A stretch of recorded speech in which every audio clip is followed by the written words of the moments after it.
तो कैसे आप सभी का हमारे YouTube channel MT science classes में स्वागत है। मैं आपका दोस्त प्रियांशु तिवारी आपके लिए एक नई वीडियो लेकर हाजिर हूँ। तो जो फ्रेंड नए हों कृपया चैनल को सब्सक्राइब कर दें, वीडियो को लाइक कर दें और बेल आइकन को प्रेस कर दें। चलिए वीडियो स्टार्ट करते हैं। आज की जो टॉपिक होने वाली है बहुत ही इंपॉर्टेंट है, क्योंकि अभी जो आपके थर्ड चैप्टर चल रहा है, जितनी भी वीडियो आएंगी अभी वो थ्योरिकल होंगी। जब आपका कुछ डेरिवेशनल आएगा, इसमें भी डेरिवेशन है एक छोटा सा, लेकिन थोड़ा सा थ्योरी ज़्यादा है। चलिए स्टार्ट कर लेते हैं। तो कल हमने ओम का नियम पढ़ा था, तो उसमें प्रतिरोध नामक एक शब्द आया था, तो वो भी एक डिफिनेशन होती है उसकी। तो डिफिनेशन आपको दिख रही होगी। प्रतिरोध की विद्युत प्रतिरोध की डिफिनेशन क्या होती है? किसी पदार्थ का वह गुण जो धारा के बहने का विरोध करता है प्रतिरोध कहलाता है। मान लो कोई ये एक चालक तार है, यदि इसमें आप धारा प्रवाहित करते हो तो यह जो धारा का विरोध करता है, इसमें अवरोधक आते हैं धारा के मार्ग में, तो यह जो अवरोधक उत्पन्न होगा या धारा का विरोध उत्पन्न होगा, तो यह इस चालक तार का क्या कहलाएगा? प्रतिरोध कहलाएगा। ठीक है ना। और उसके बाद मान लो यदि किसी चालक तार का विभवांतर V, अगर इसका विभवांतर V तथा इसमें बहने वाली धारा I हो, तो प्रतिरोध कितना निकल के आएगा? R बराबर V/I, इतना निकल के आएगा। ठीक है ना। उसके बाद इसको किससे प्रदर्शित करते हैं? प्रतिरोध को हम R से डिनोट करते हैं। उसके बाद इसका मात्रक क्या होता है? ओम होता है। मैंने पिछले वीडियो में बताया था कि R का मात्रक ओम होता है। ठीक है ना। या तो क्या लिख सकते हो आप? वोल्ट अपॉन एम्पियर भी लिख सकते हो। ठीक है ना। उसके बाद जो प्रतिरोध होता है वो किन किन कारकों से प्रभावित होता है, उसके बारे में थोड़ा सा जान लेते हैं।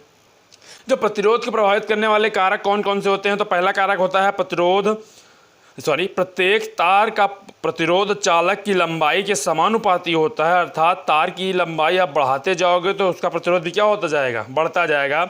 मान लो ये तार है, उसका प्रतिरोध, ये मान लो तार है, यदि आप इसको लगातार ऐसे बढ़ाते जाओगे तो ये जो प्रतिरोध होगा उसमें वृद्धि होती चली जाएगी। तो इनमें रिलेशन क्या निकल के आएगा? इनमें रिलेशन निकल के आएगा R डायरेक्ट प्रोपोर्शनल L, यानी कि लंबाई आप बढ़ाते चले जाओगे तो प्रतिरोध भी क्या होता चला जाएगा? बढ़ता जाएगा। यह था पहला प्रभावित करने वाला कारक। अब दूसरा देख लेते हैं। इसमें दूसरा क्या है? प्रत्येक तार का प्रतिरोध चालक के काट के क्षेत्रफल, यानी कि चालक के क्षेत्रफल के व्युत्क्रमानुपाती होता है। यदि आप चालक का क्षेत्रफल बढ़ाते हो या मोटाई बढ़ाते हो तो प्रतिरोध क्या हो जाएगा? घट जाएगा। तो इनमें रिलेशन क्या निकल के आएगा? R इनवर्सली ये, यानी कि R व्युत्क्रमानुपाती या A/1/A, यानी कि इसका रिलेशन मतलब क्या होगा? अगर आप क्षेत्रफल बढ़ाते हो तो ये घटेगा, प्रतिरोध बढ़ाओगे तो क्षेत्रफल घटेगा। दोनों का रिलेशन ये निकल के है। तीसरा कारक क्या है? कि चालक का प्रतिरोध चालक के पदार्थ पर भी निर्भर करता है। तो कहने का मतलब ये है कि जो R निकल के आएगा प्रोपोर्शनल L/A हो जाएगा। ठीक है ना। L/A हो जाएगा। अब इस प्रोपोर्शनल को आप हटाओगे, इस साइन को हटा के बराबर लगाओगे तो यहाँ पे एक नियतांक लगेगा रो L/A, जिसे क्या कहते हैं? पदार्थ की निर्भरता कहते हैं, या तो कह सकते हैं आप जिसे चालक का विशिष्ट प्रतिरोध कहते हैं, जिसे चालक पदार्थ का विशिष्ट प्रतिरोध कहते हैं। ठीक है ना। तो ये इतना निकल के आएगा। तो ये आपका फॉर्मूला निकल के आ जाएगा। ठीक है ना। ये फॉर्मूला निकल के आ जाएगा। उसके बाद हम थोड़ा और देख लेते हैं। जब थोड़ा और देख लेंगे तो रो चालक का एक विशिष्ट प्रतिरोध होता है, जिसका मान किसी पदार्थ विशेष के लिए नियत रहता है। रो को पदार्थ का प्रतिरोधकता भी कहते हैं। जब आप रो की वैल्यू निकालोगे यहाँ से तो रो बराबर कितना हो जाएगा? RA/L हो जाएगा। यही यहाँ पे आपको नीचे लिखा गया है। ठीक है ना। इसका मात्रक क्या हो जाएगा? ओम इंटू मीटर, क्योंकि इसका क्या हो जाएगा?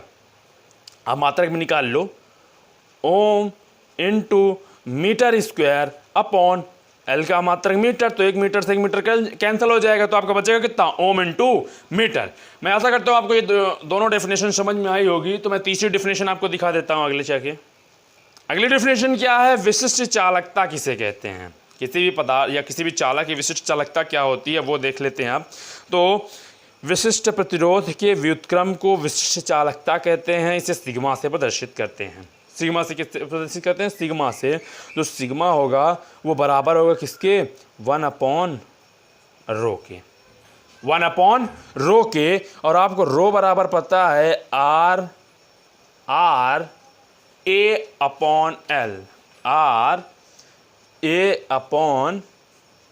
RA/L इतना पता है। जब आप इसकी वैल्यू यहाँ पे रखोगे तो सिग्मा इज इक्वल निकल के आ जाएगा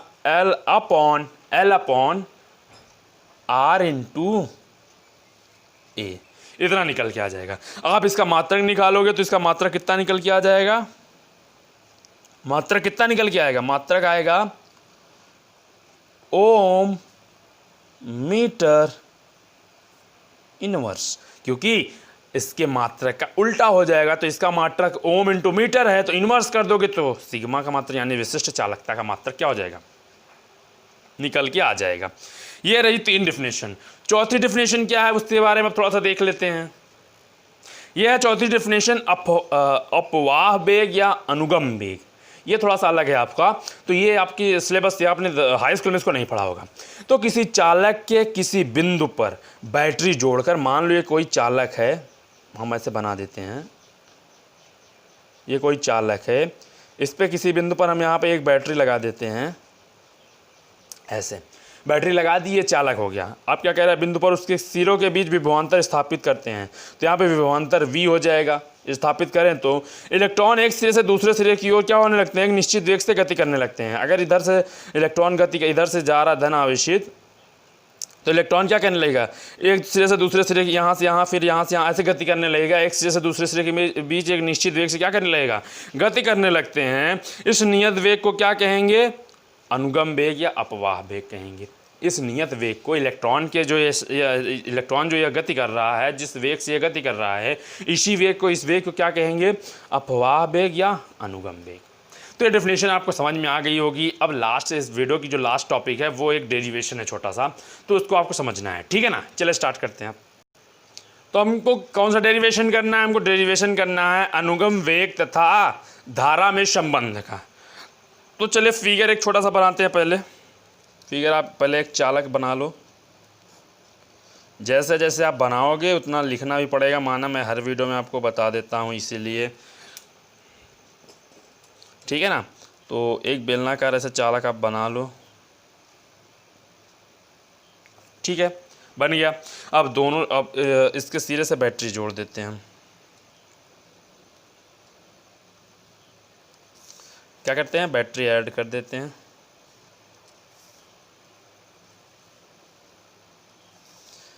बैटरी, यहाँ पर बैटरी हम लगा देते हैं, ठीक है। अब यहाँ पे हम बैटरी एक लगा देते हैं। जब बैटरी लगा देंगे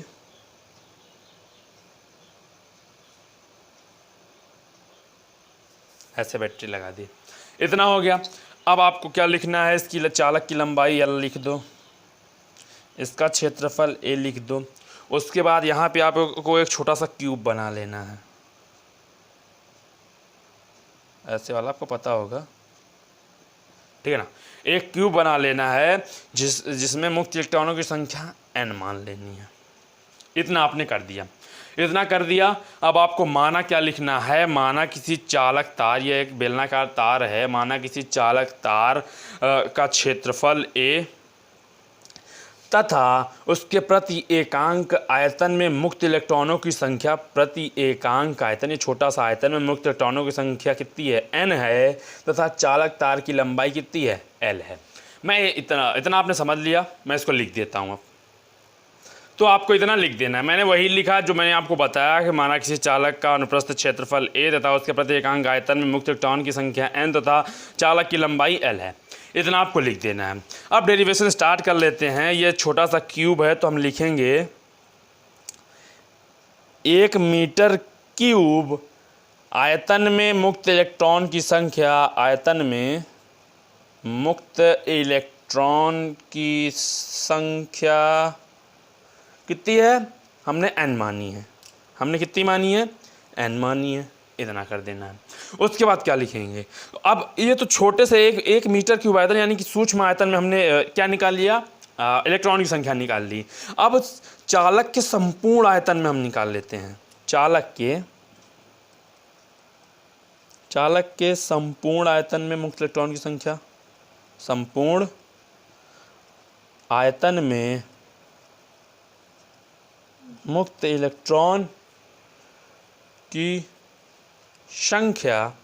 जब संपूर्ण आयतन में आप मुक्त इलेक्ट्रॉन की संख्या निकालोगे तो n इंटू इसमें v ऐड हो जाएगा, यानी कि जब n तो आपके सूक्ष्म आयतन में है इलेक्ट्रॉन की संख्या, पूरे आयतन में निकालना है तो v का मल्टीप्लाई कर दो यानी गुणा कर दो, तो ये टोटल आयतन में निकल के आ जाएगा। लेकिन यहाँ पे हमको क्या प्राप्त है, हम आयतन को कितना लिख सकते हैं, लंबाई इंटू चौड़ाई अगर लिखेंगे तो लंबाई इंटू चौड़ाई इंटू ऊंचाई लिखेंगे तो ये क्षेत्रफल हो जाएगा इंटू लंबाई हो जाएगी, इतना लिख देंगे आप, ठीक है ना। इतना आप लिख दोगे तो ये आयतन का ही कार्य क्या करेगा, इतना आप लिख देना है। NaL आपको क्या देना है, लिख देना है। ये कितना निकल के आया, चालक के संपूर्ण आयतन में मुक्त इलेक्ट्रॉन की संख्या इतनी निकल के आई, ठीक है ना। उसके बाद क्या करोगे आप, अतिसूक्ष्म क्षेत्रफल में एक सेकंड में यानी अतिसूक्ष्म समय में, एक सेकंड में तार के अनुप्रस्थ, यानी कि एक सेकंड में यानी अतिसूक्ष्म समय में तार के अनुप्रस्थ क्षेत्रफल यानी यहां से यस इस पार्ट से क्षेत्रफल से गुजरने वाले इलेक्ट्रॉन की संख्या, गुजरने वाले इलेक्ट्रॉन की संख्या जो बराबर होगी किसके, यानी कि इलेक्ट्रॉन की संख्या कितनी है, n, यानी कि अतिसूक्ष्म क्षेत्रफल में इलेक्ट्रॉन की संख्या n है, फिर किससे निकल रहा है, अनुप्रस्थ क्षेत्रफल a से, वेग एक सेकंड में इसका वेग कितना हो जाएगा, dv, यानी अतिसूक्ष्म वेग से निकलेगा, ठीक है ना। अतिसूक्ष्म समय में थोड़े वेग से निकलेगा। जब आप संपूर्ण समय के लिए निकालोगे तो संपूर्ण वेग के लिए v निकल के आएगा, ठीक है ना। उसके बाद थोड़ा सा और आगे प्रोसेस बढ़ाते हैं। अब जब प्रोसेस आगे बढ़ाएंगे तो सब कुछ वही रहेगा। हम क्या लिख देंगे, अभी एक सेकेंड था, अब t समय में पूरा प्रोसेस वही रहेगा। t समय में तार के अनुप्रस्थ क्षेत्रफल से गुजरने वाले इलेक्ट्रॉन की संख्या वही रहेगा। तो ये कितना निकल के आएगी, इलेक्ट्रॉन की संख्या कितनी इलेक्ट्रॉन की संख्या कितनी निकल के आएगी, इलेक्ट्रॉन की संख्या निकल के आएगी NaDV मल्टीप्लाई T, इतना निकल के आ गया। अब चलिए थोड़ा सा प्रोसेस आगे बढ़ाते हैं। यहाँ से आपने सारी वैल्यू क्या कर ली, फाइंड कर ली। अब इनका मान रख लेना है और आपको I की वैल्यू क्या कर लेना है, ज्ञात कर लेना है। अब थोड़ा आगे देख लेते हैं। अब हम क्या करेंगे कि मुक्त इलेक्ट्रॉन का कुल आवेश आप इतना लिख लोगे, ठीक है ना। मुक्त इलेक्ट्रॉन के कुल आवेश जब लिखोगे आप तो आपको लिखना पड़ेगा Q बराबर जो मुक्त इलेक्ट्रॉनों की संख्या n निकल के आई थी लास्ट में आपकी, NaDV इंटू T निकल के आई थी ना, क्योंकि T समय में अनुप्रस्थ क्षेत्रफल से गुजरने वाले इलेक्ट्रॉन की संख्या कितनी निकल के आई थी, NaDVT, यानी इतना निकल के आई थी, NaDVT निकल के आई थी। तो यहाँ पे जो मुक्त इलेक्ट्रॉनों की संख्या होगी उसको कितना लिखेंगे, NaDVT मल्टीप्लाई E, यानी कि इलेक्ट्रॉन के आवेश के, ठीक है ना। अब आप क्या करोगे, अब बस इसको सिंपली सॉल्व कर दोगे। कैसे, Q बराबर N E, ये वाला E अंदर आ जाएगा, DV A into T, T यहाँ आ जाएगा बटे में 1/T हो जाएगा, NeADV हो जाएगा, NeADV हो जाएगा। उसके बाद क्या करोगे, इसको हम क्या लिख सकते हैं, I इज इक्वल Q/T, तो यहाँ पे I हो जाएगा, तो I बराबर NeADV।